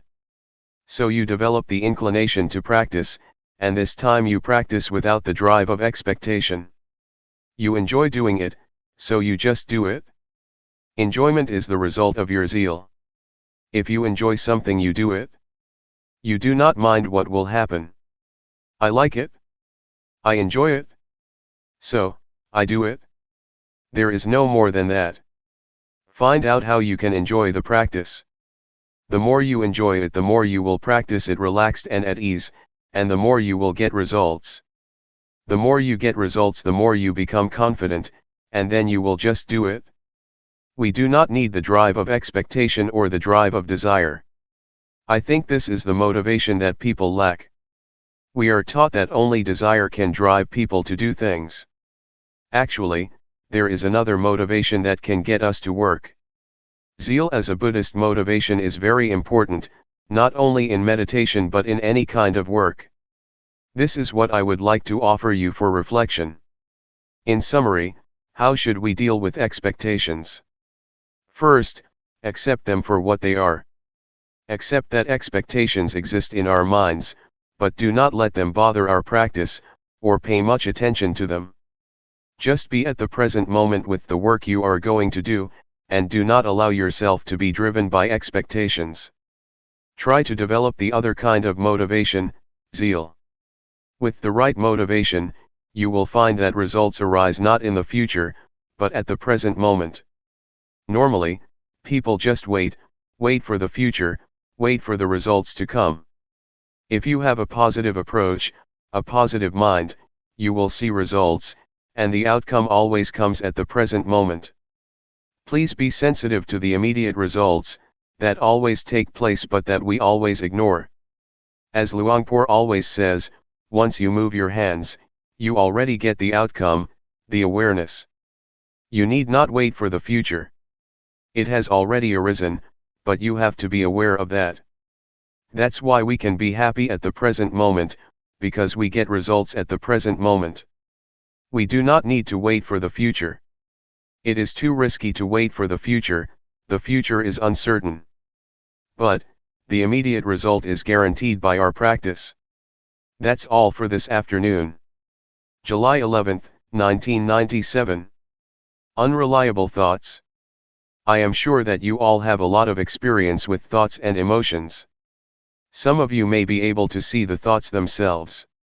You may realize that these thoughts, emotions, and feelings are quite unstable, which is why they are uncontrollable and unreliable. But, despite their instability, thoughts and emotions have a lot of power to tempt us, because they need our attention to sustain themselves. Without our attention, thoughts and emotions just fade away. They need your attention, it is the only requirement for their survival. You know, it is as if thought has a life of its own, despite its instability. It is like a virus that tries to manipulate your cells, drawing support from you. If you are not aware of such nature of thoughts and emotions, you can be easily tempted by them, deceived by them. They try to lure you, saying, "Hey, I am you." My thoughts call me, saying, "I am Paisan, I am yours, so you should take care of me." Sometimes I am tempted to take them to be my belongings, because they are very smart thoughts, very intelligent thoughts. I would like to grasp them, but you have to be careful, not to rush and grab them. Do not believe them so quickly because they are unreliable, especially the unintentional ones. We cannot even believe the good thoughts, for they can play tricks on us too, if we are not mindful enough. There is a story about a person who enjoyed drinking, and tried to give it up but failed. Every time he passed the bar on his way home, he could not resist his desire, the temptation, to go inside and have a drink. He tried to resist many times but failed. One day, he was determined that he would not fail himself anymore, so he prayed to the Buddha, to the Dhamma, to the Sangha, and to all the other deities, after he finished his job in the office. He felt quite strong after he had asked for help from everyone to increase his willpower. When he approached the bar, the temptation arose, but he tried to deny it. No, this time no. But on his first step in front of the bar, a thought arose, "Hey, why don't I have a last drink? No, no, no. I can't," he said to himself. On the second step, "Hey, okay, not a full cup, only half a cup." "No," he said, and he proceeded. The bar was not very big, but those few moments seemed to last a very long time. Then, another thought came up, "Okay, 1/4. Better not," said a voice in his mind. Suddenly, his friend in the bar called, "Hey, come come." Again, he refused. But then he thought, "Hey, it will break the friendship if I refuse his offer." But, he was still determined not to drink. Thoughts of every rationale you can imagine flashed through his mind. Nevertheless, he finally passed the store. "I've done it. I am the winner." He was suffused with a sense of victory. Suddenly, a thought came up, "Hey, let's celebrate the victory." He then turned back to the bar. Thoughts can trick us. They are very rational, and can turn even victory into disaster. We should not believe them but try to see them, so we do not fall into their trap. So, mindfulness is very important even in daily life. Every year many old women would come to see Ajahn Chah, a big master in northeastern Thailand, and ask his permission for them to stay at the temple, because they had quarreled with their husbands. Everybody would say, "I will stay here for life. I will not go back to my house anymore. I am fed up with him. No more. I am disenchanted with the household life. Please allow me to stay and practice with you." A few days later, the husbands would come, visit them, and ask them to go home. The women who had been determined to stay in the temple for life, would change their minds after a small chat and decide to go home. Even strong, powerful, and quite determined thoughts can disappear, or wear out, after a few days passed. You may have noticed that you have a lot of good thoughts or ideas during the practice. "I want to do this, I want to do that, after I go home I will do this, I will do that." But if you do not jump into that thought or idea, and just see it and ignore it, after a few hours or a few days, you will find that that thought becomes weak and is not as interesting anymore. When you have a beautiful or great idea, you need to remind yourself, "It is not sure." This is the third mantra I will give you. Do you remember the first two mantras? Never mind and, that's the way it is. Now, the third one, "It is not sure," or is that so? If you reach some conclusion about someone, like, this guy is very bad, this guy is unfaithful to me, this guy is deceiving me, or this guy is very good, he is very generous, you should say the mantra to yourself, is that so, or that is not sure. If it is a real thought, a real judgment and the right conclusion, it will last. Otherwise, it will waver and weaken. So try to see thoughts as they really are, unstable, uncontrollable, and unreliable. Unless they are born out of wisdom or mindfulness, they are completely unreliable. This is just the first step of insight into the nature of thoughts. During the practice, you may reach this understanding, and later you will see the deeper characteristics of thoughts and emotions. Luangpor repeats many times, they are impermanent. They are unsatisfactory. They are not self. Even happiness, pleasant feelings, or the bliss from meditation, are ultimately unsatisfactory. After you have been absorbed by joy for a while, you will feel that it is not enough. You want more. If you attain the first absorption, in the first few days, you feel very happy. Later, you find that you want more.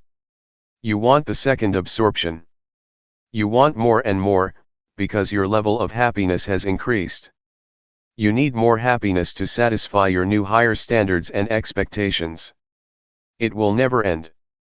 But if you are mindful enough, and do not fall into the trap of happiness or pleasant feelings, you will feel content. You will have contentment. You will know what self-contentment, modesty, and moderation mean. Moderation is possible only for those who have mindfulness. Otherwise, you just need more, and it will never end. This is about unsatisfactory. The last characteristic is selflessness or no self, which is very important. You may be able to understand this, when you see that the thoughts you have are not really yours. If you are mindful enough, you will see that this is not my thought, this is not my emotion.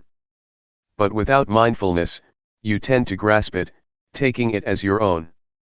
We are likely to take it to be me, to be mine. This is mine, this belongs to myself. This thought is my thought. If you disagree with my thought, you disagree with me. You take it personally.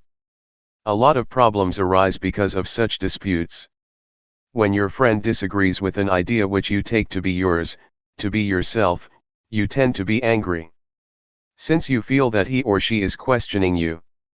But, if you take this idea as just an idea presented by you without attachment to it, it does not matter at all if your friend disagrees with your idea.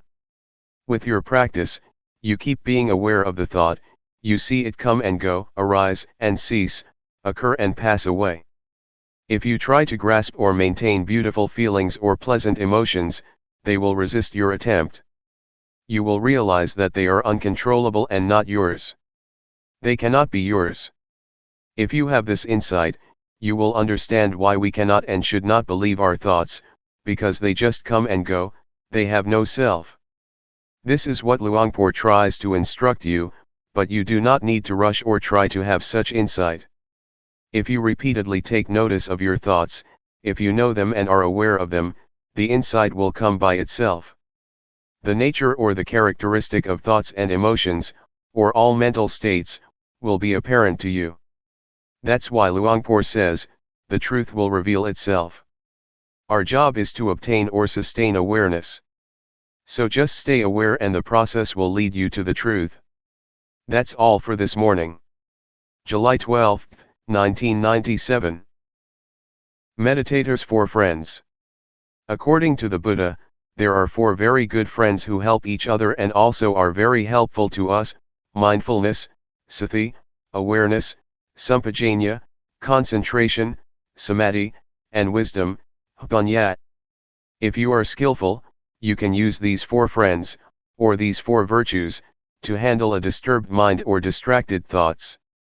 You have already been introduced to mindfulness and awareness, and know how to deal with distracted thoughts, that is to be aware and mindful of these thoughts or emotions. Once these thoughts are recognized by our awareness, they just fade away. It is as if you come face to face with a burglar about to steal something from your house. You see him and he becomes frightened and disappears. Or, it is like a dog. Suppose we visit a friend's house, and his dog is barking and going to bite us. If we just call out the name of the dog, it will stop. This is how mindfulness and awareness work together, to keep you from being attacked or hurt by distracted thoughts. Yet, sometimes the burglar is very big and you are very small. You saw him face to face but he just knocked you down. So if the thoughts are very powerful and your mindfulness is still weak, it is not appropriate for your mindfulness to face such powerful thoughts. It is better for you to turn your back on these thoughts. Just ignore them. This will be helpful for beginners. That's why Luangpor suggests that in the beginning stage you just be aware of your body, and do not pay much attention to your thoughts. Ignore all thoughts, feelings, and emotions, and just pay attention to your body. In some situations, concentration may be necessary for us to handle powerful thoughts or emotions. Concentration, in this case, means fixing our mind on something that can turn our attention from distracted thoughts. Normally, object of concentration we prefer is that which is attractive to our mind. For example, if you get angry and want to get rid of the anger, you may find it easy to turn your mind or your attention from anger to music, toys, or whatever gives you pleasure.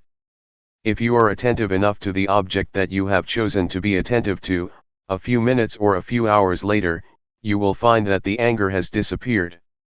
Anger, like any emotion or thought, is like fire, it needs fuel.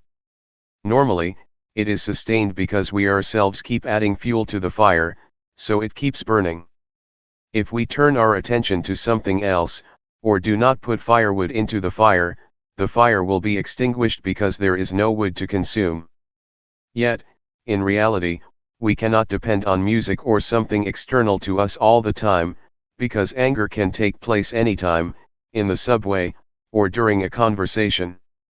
So we need to depend on ourselves, by choosing those we already have as objects for concentration. That is why the master suggests you use the breath or your body's movement as the object of meditation. When you feel disturbed by thoughts or emotions, you should just turn your mind back to the breath or your body's movement. Gradually, the thoughts or disturbing emotions just disappear. In the beginning, the breath or your body's movement is not powerful enough to attract your mind. It is less attractive than music, sports, etc. Yet, if you practice enough, your mind will become familiar with the breath or your body's movement, and it can be in harmony or as one with them easily. The fourth friend is wisdom. This has a lot of meaning. When you become distracted by your thoughts and do not know how to deal with them, you may try to bargain with them. You may say to yourself, "Okay, I will talk with you later," or "I will think this thought later, but not now." You negotiate with them. To bargain with the thoughts, saying, "After this retreat I will recall you again, but not now," is a technique you can use to reduce the thoughts. Normally, only the advanced practitioner can use wisdom to handle the thoughts, because it is a method that requires one to come face to face with one's thoughts and emotions.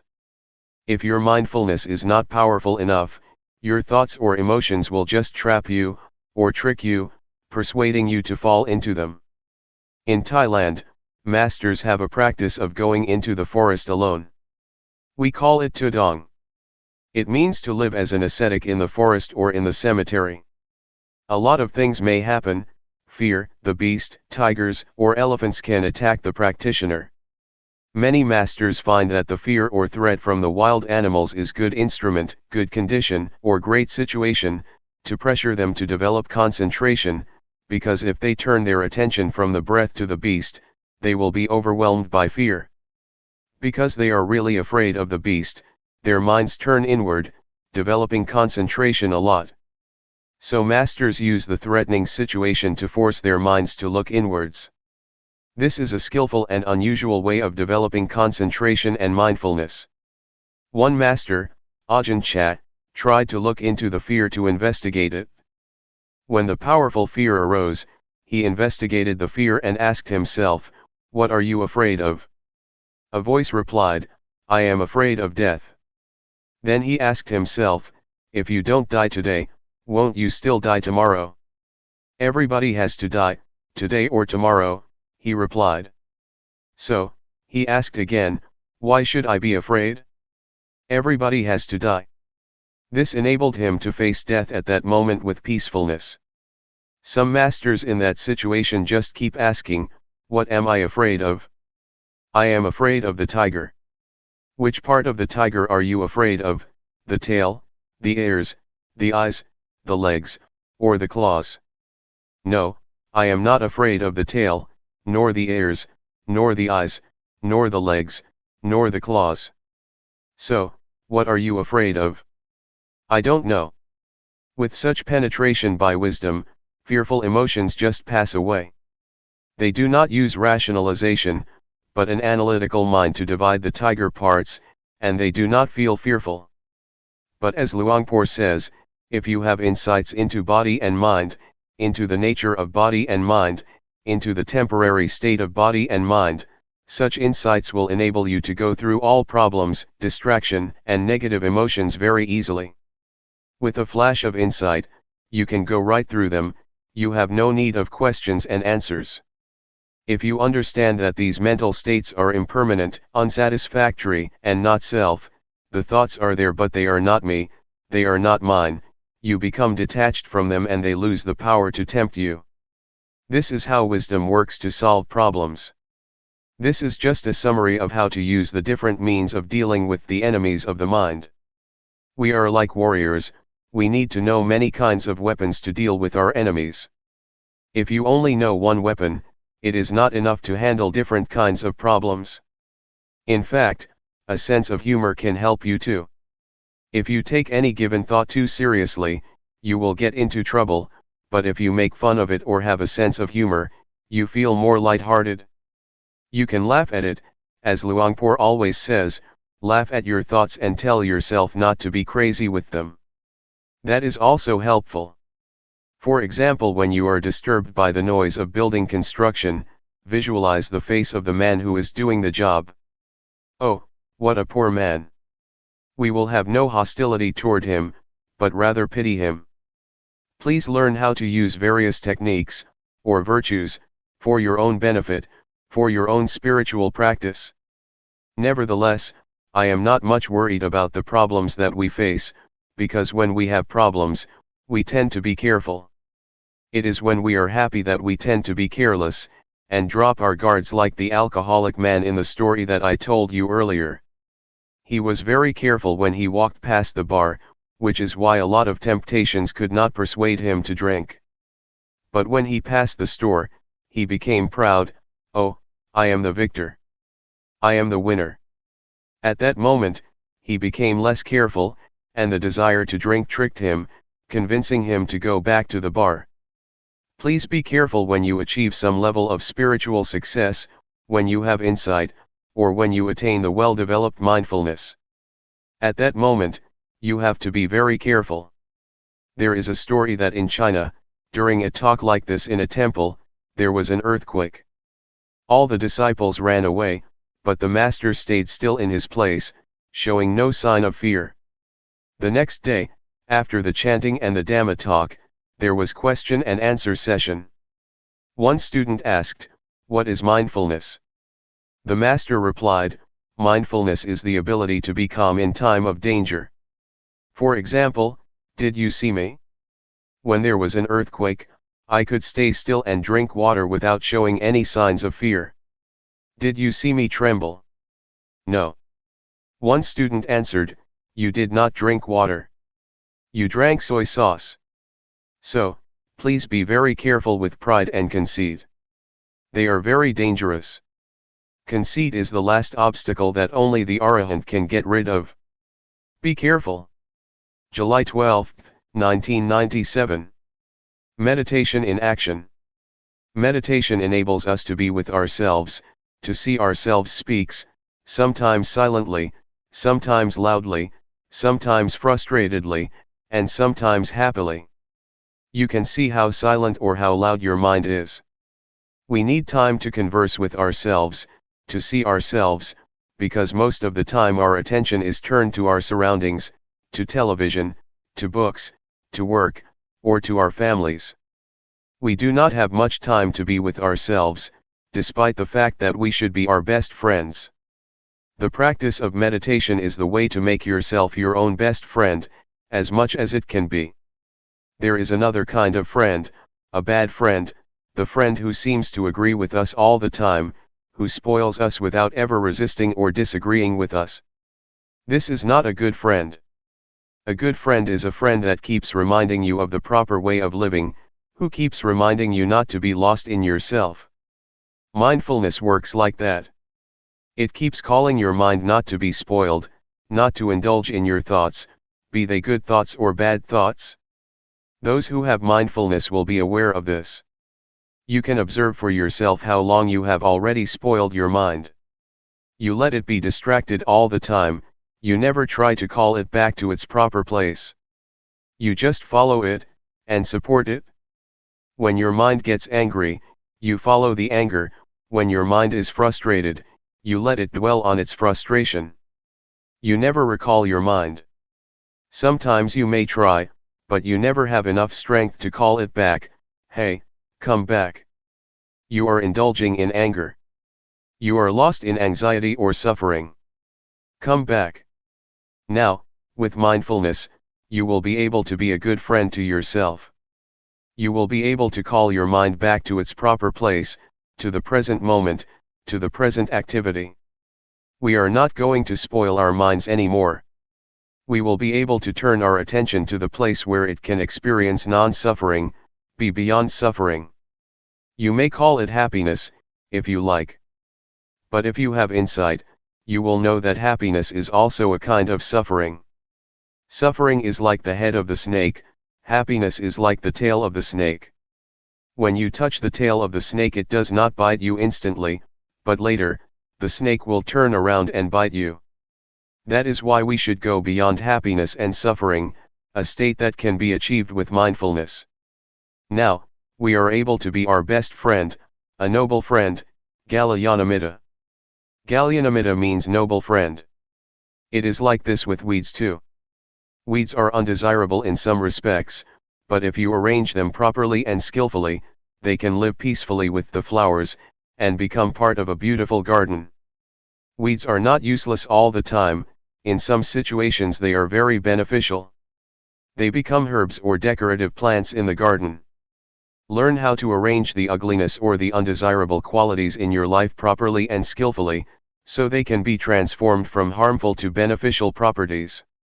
Anger can be transformed, anxiety can be transformed, jealousy can be transformed, hatred can be transformed, but these transformations are not possible, if you do not know how to come to terms with them. So this is how we can be our best friend, to not regard ourselves as the enemy. A lot of people hate themselves. They cannot bear themselves because they find a lot of bad things in themselves. That is the kind of relationship that we should avoid, the kind of experience that we should avoid. Use mindfulness or awareness to accept, and use these bad things for both the benefit of your spiritual well-being and your daily life. I would like to encourage you to continue the practice after the retreat, in whatever way you prefer or is suitable to you. As you know, there are two ways of practice, formal and informal. You should combine these two ways of practice. In fact, informal practice is very useful. It is very powerful for us, especially for lay people, but even for monks, because we spend so much time in our lives informally. Just think, in our lifetimes, we spend about 7 years altogether in the bathroom. Incredible, but it is true, 7 years in our bathroom. If you use 7 years for the whole practice, that is wonderful. A retreat of 7 days is small compared to the 7 years in the bathroom. You meditate in the bathroom, whatever you do, whether it be brushing your teeth, taking a bath, urinating, or excreting, can be the act or form for mindfulness. You can breathe with mindfulness when you are on the toilet, or just rub your fingers. You can improve greatly if you are mindful in the bathroom. Do not belittle it. In fact, the time spent in the bathroom is only a small portion of our lives. We spend much more time on the street or in the office. Please integrate mindfulness into your daily life. Take every opportunity for mindfulness, even try to choose something as a sign to recall your mind back, for example, the traffic light when you cross the road. Most people prefer the green light and do not like the red one, right? When we face a red light we are disturbed. We want to go through, we do not want to stop at the crossing. Please regard the red light as the sign to stop your distracted thoughts, or to call your mind back to the breath, or to your hands that are holding the steering wheel. Just rub your fingers or follow your breath mindfully with awareness during the red light. When you hear the telephone ring, do not rush to it suddenly. Wait for a while. For people in primitive countries, for people in villages, it is quite strange that we are so stimulated or sensitive to telephone rings, we just go instinctively. Why are you so reactive to that? You should be mindful of yourself. You should know when to walk to the telephone gracefully. So, let it ring for a few times, then just walk calmly to it, or use it as a sign to call your mind back first. Do not react to it suddenly or hastily. So you can choose many events in the chaos of your daily life as instruments for your mindfulness, be they noises, sights, odors, or sounds. This is how we apply informal practice to our daily life. Nevertheless, I would like to suggest you not forget formal practice either. Spare at least a few minutes of your day every day, for formal practice. Every day, either after you wake up or before you go to bed, spare at least 10 minutes for the formal practice. You can spend half a day every week or 1 week every year for formal training. The 10 minutes in your daily life, or a half day or 1 day in your week, or the 2 weeks in a year, will expand the meditation zone, from 10 minutes to 20 minutes and then to 30 minutes in daily life. By meditation zone, I refer to the state of mind. For example, if you practice 10 minutes in meditation with awareness, the next 10 minutes will be dominated by awareness, despite your having already stood up and given up the formal training. The influence of awareness covers the time beyond the formal practice. If you keep doing this, it will keep expanding from 10 minutes to 20 minutes to 30 minutes. It expands like the radiance of meditation, that keeps expanding if you keep practicing. This is what I call meditation zone in terms of time, in terms of influence, or state of mind. Eventually, people around you will be affected by your mindfulness, by your awareness. This is how you can transform them by your own natural being. Peace can be experienced by the people around you, as can compassion and loving kindness. If you have loving kindness, it will radiate out from you, and people will be affected by it. The same is true of mindfulness. It also radiates and affects the people around you positively. Please, keep reminding yourself to apply the practice to your daily life, in suitable and skillful ways. There is no formula for this, but the point is to take advantage of everything, every moment, every event, every occasion for mindfulness. Even the death of somebody you love, even the harsh words you hear, can be transformed to be positive and beneficial for you and other people. Similar to garbage transformed into flowers and food for us to eat. Food we eat and beautiful flowers are grown out of compost, or garbage. Their roots know how to transform garbage or compost into life, into vitality, into beautiful flowers. Keep practicing, and your mind will come back more and more quickly. You already have mindfulness and awareness in your mind. Please use them over and over. Unlike the body, where if you use a muscle too much it becomes exhausted, mindfulness is not limited by how much you use it. The more you use it, the more powerful it becomes. So do not waste it or spare it. Just use it, and it will always come to your mind. I have a small calendar in my pocket, but I always forget that I have it, because I seldom look at it. If I use it often, I will easily be reminded that it is in my pocket. When I need to know the date, I just take it from my pocket.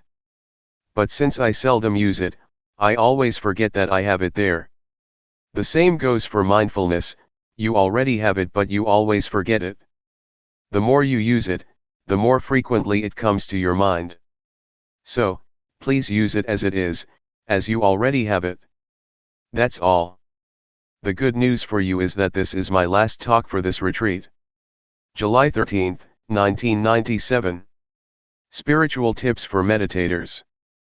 Part 1. By Luangpor Teean. The Path of Mindfulness. Now I am going to teach you the way to meditate. Please relax and feel comfortable, because what I am going to teach you is based on something you already have in your mind. The teaching that I am going to instruct you in is based on something which is real and genuine, the truth. And the truth cannot be deceived. It cannot be deceived by neither the master nor the students. The master cannot deceive the student and the student cannot deceive the master, once either of them has realized or understands the truth. This is a technique that can be understood by everybody. All of us have mind and body. We also have mindfulness. Mindfulness is a quality of mind that we can cultivate and develop, but it is already in our minds. Once we are mindful or once we are awakened to mindfulness, all of us are the same, but if we do not have mindfulness or if we are not mindful, we are different. Meditating, especially developing mindfulness, does not require special time designated specifically for this technique. It can be practiced all the time in our daily lives. It does not demand special time, mainly because mindfulness is already in our minds. It can be developed through our daily activities. If we practice properly, we will feel that our lives are normal. We cannot practice for others but have to practice for ourselves. We cannot learn from others but have to learn from direct experience. We have to learn by realizing the truth in our minds. The meditation cannot be achieved from memorizing texts or reading books. We have to experience the reality in ourselves. For example, when we think, we have to see, observe, and experience the reality of thoughts, how they arise and how they fade away. These can be learned through direct experience, not through reading books or memorizing texts. What I am trying to convey is what I have realized from direct experience, not from analytical thoughts or knowledge of texts. This realization is based on direct experience that everybody can achieve or realize for himself. When we practice on what we already have. We have body and mind. We practice by using our body as an object, our body's movement. When our body moves, when our hand moves, we should just be aware. The hand is real, the body is real, and our awareness of them is real and can be cultivated. The more we practice, the more awareness we accumulate.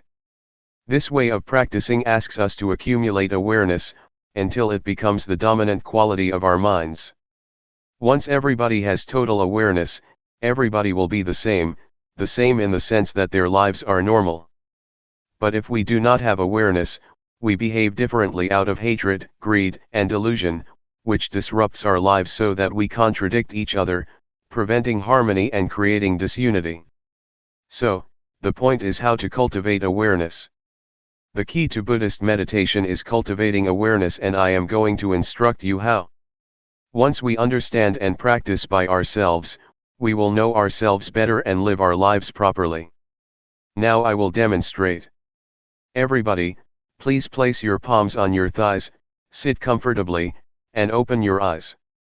First turn your right hand onto its edge from your thigh, raise it to the height of your chest, and move it to your abdomen.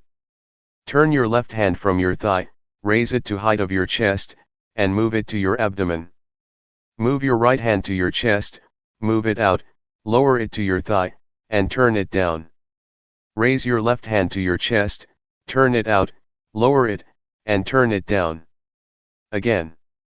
Please try to be aware of every movement, aware, not focused. Feel the sensation of your body. Just make it natural. Just feel it. That is the way to develop awareness naturally. Sometimes thoughts will sneak into our minds, just open yourself up to them but don't follow them. Once we are aware of our thoughts, we return to our body, to the movement of our hands. This method does not encourage one to stop thinking but just to be aware of it. In fact, we cannot stop thinking because it is the nature of our mind to think. We should be open to all kinds of thoughts, but do not follow them or repress them. Just be aware. With awareness, we will be firm and not react to our minds, either positively or negatively. This is the introduction. I would like you to try, to practice, to feel yourselves and see how it affects your mind. When you place your hand on your thigh, do you know where your hand is? Once you know where your hand is, you have already cultivated knowingness, that is to know, to feel where your hand is. And the practice of mindfulness is based on this awareness. When you turn your hand on your thigh, do you know the position of your hand? You know where your hand is, right? Raise your hand. Is it on your thigh? Where is it? Who knows the position of your hand? You or other people? Can anybody know for you? Is it only you that can be aware of where your hand is? No, no, no, be aware, be aware, be aware. Do not force your mind to focus or concentrate on every minute of your movements, just feel every step intervally, and don't focus your mind to feel like a straight line of feeling. That's not the right way. The only thing you have to do is be aware. Don't analyze or try to reason what you are going to do or why you are having such thoughts. Don't analyze or rationalize any of your thoughts. Do not make judgments, whether this thought is good or not, just be open to it, be aware of it, with no blame, no repression, and no stopping, just be receptive to the thoughts. This will enable awareness to develop quickly.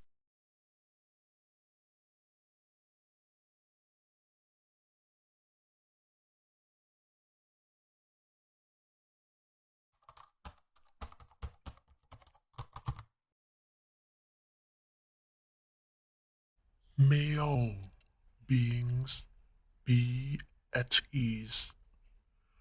Whatever living beings there may be,